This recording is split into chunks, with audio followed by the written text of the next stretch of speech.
Behold, your Lord said to the angels, I am going to place a vicegerent on earth. The Arabic word is khalifa. It means a representative or an emissary of mine. And they said, the angels said, will you place therein one who will spread corruption and shed blood, while we celebrate your praises and glorify your holiness? And God said, he said, truly I know what you do not know. See, that's the verse that hooked me. That's the verse that caught my attention. That's the one that kept on making me read the story again and again and again. Because listen to the way it begins. Behold, your Lord said to the angels, I am going to place a representative of mine on earth, a vicegerent of mine, an emissary, one who acts on my behalf. I thought, that's not the way it goes. You're not supposed to be placing man on the earth in some positive role. You place man on earth as a punishment for his sin. Clearly, I knew the author didn't quite get the point. But still, it was an amazing line. But then I come to the next line, and it says, and the angels say, will you place therein one who will spread corruption and shed blood, while we celebrate your praises and glorify you? I looked at it again. I couldn't believe the question. I looked at that, and I said, exactly. That would be my question. Why would you create this being, supposedly for some positive role, when he's capable of doing tremendous wrongdoing, when he could spread corruption and shed much blood? Why would you create this violent and pernicious creature when you could create angels?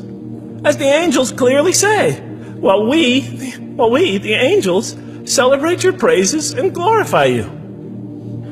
They're asking one of the most fundamental questions in the entire history of religion.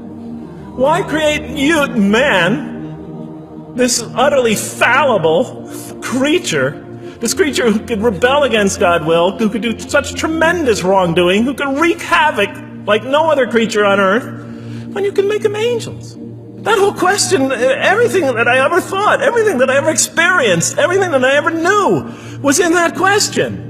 It was as if the author took my life and wanted to pick out exactly the right question to humiliate me, to provoke me, to anger me.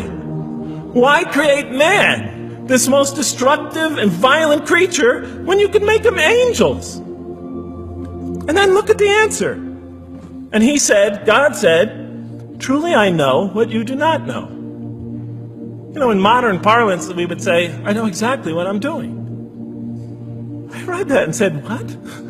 You know what you do not know? You know exactly what you're doing? Well, please inform me. Tell me what you're doing. You can't just get off that easy. You can't just tell me you know exactly what you're doing. Not after what I've been through. Not after you made me this way. And then I realized, of course, I was arguing with a God I didn't even believe in. And that would happen several times as I read through the Quran. And sometimes I would just get into so agitated by what I read, I'd start arguing with this voice that I'm reading before me, that's calling to me. So we turn to the next verse. It turns out that the Quran just doesn't dismiss the question. It starts to answer it a little bit. And in the next verse it says, and he taught Adam, God taught Adam, the names of all things. And then he placed them before the angels and said, tell me their names if you are right. So this verse is clearly referring to the previous one. But notice what it says. And he taught Adam the names of all things. So here we see Adam is not only just a creature who knows how to name things, who's acquiring the gift of language, but he's also a learning creature. God is teaching him. Now right here, right in this verse, and it'll come even clearer in the subsequent verses, that the very first thing that the Quran is going to emphasize here is man's intellect. He is a learning creature. He is taught. And what is he taught? What is one of the great intellectual gifts he's given in response to the angel's question? The gift of language. Because through language, mankind can not only learn, but he could learn things not only through his own experience, but he could learn things that other people have experienced of times and places that are hundreds, thousands of years and miles separated from him. And so that all our knowledge becomes cumulative. Every generation learning from the generation before it. I'm learning today from authors I read from other sides of the world that may have existed 2,000 years ago. And so we all contribute to our collective learning and knowledge. And so what I'll see later in the Quran, And the Quran will emphasize this again and again and again. Like in one verse it says, read in the name of your Lord who created a man out of a tiny creature that clings. Read, it commands the reader. For your Lord is most bountiful. Why is he most bountiful? What great gift did he give you? For he taught man the use of the pen, and through it taught him what he otherwise could not know. And he taught Adam the names of all things. And then he placed them before the angels and said, tell me their names if you are right. Okay, you have this you have this natural question about this creation of mankind. Here, this mankind is this human being, this human creature is a learning creature. He has many intellectual gifts. Here, I'm going to place these things before you. Tell me their names if you are right about man. And what did the angel say? Glory to you. We have no knowledge except what you have taught us. In truth, it is you who are knowing, the wise. They say this task, this intellectual test that's put before them is beyond their grasp. And so in the next verse we read, and he said, "O Adam, tell them their names." And when he had told them their names, notice how it's just like it's nothing for him. For mankind, he has this phenomenal ability. And that's clearly the point of these verses. Even though I felt that the author didn't quite, it was as if I realized that he didn't misunderstand the story.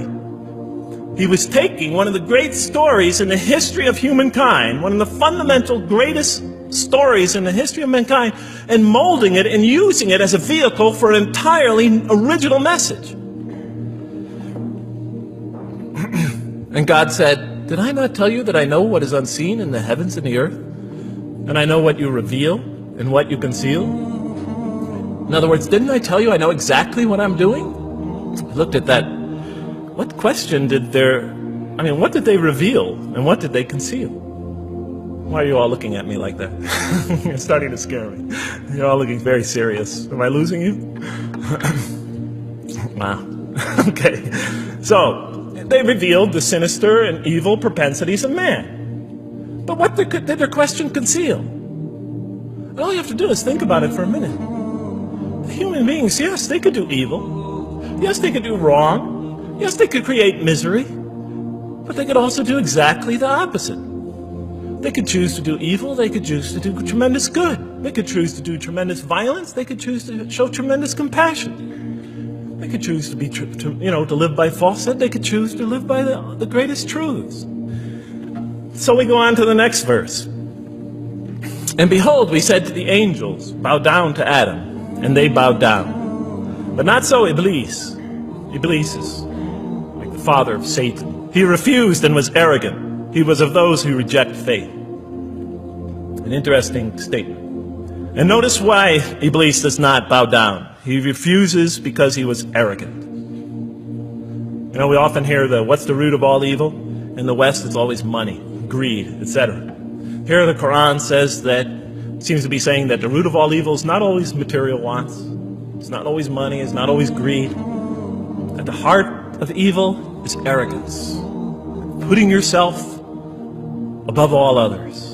Of assigning to yourself special priority and neglecting the rights of others.